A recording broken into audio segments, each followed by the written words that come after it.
যে ঘরে বোনেরা আসে না, সে ঘর থেকে আনন্দ ও দরজা থেকে ফিরে যায়। কারণ বোন শুধু একটি সম্পর্ক নয়, সে বাবা মায়ের প্রতিচ্ছবি। বোন হচ্ছে ভাইয়ের হৃদয়ের আলো এবং পুরো ঘরের রোশনি। যখন সে বাপের বাড়ি আসে, মনে হয় যেন শূন্য উঠোন আবার হেসে উঠেছে। তার হাসিতে বরকত থাকে, তার কথায় শান্তি থাকে এবং তার দোয়ায় এমন শক্তি থাকে যা যে কোনো ঝড়কে থামিয়ে দেওয়া যায়। কিন্তু অনেক সময় আমরা সেই বোনকে সেই ভালোবাসা, সেই সম্মান দিতে পারি না যার সে যোগ্য।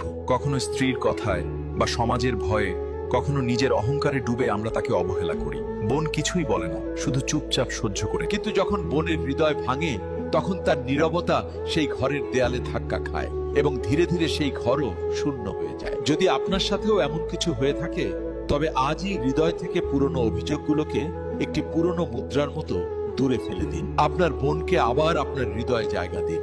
তারপর দেখবেন ৩-৪ মাসেরই মধ্যেই আপনার ঘর আবার ভেসে উঠবে, সমস্ত আনন্দ ফিরে আসবে এবং আপনার হৃদয়ও শান্তি পাবে। একবার চেষ্টা করেই দেখুন, বোনের ভালোবাসায় সৃষ্টিকর্তার রহমত লুকিয়ে থাকে। আর যদি এই কথাগুলো আপনার কাছে সত্যি মনে হয়, তবে এই ভিডিও শেয়ার করুন, যাতে অন্য কোনো বোনও আবারও হাসতে পারে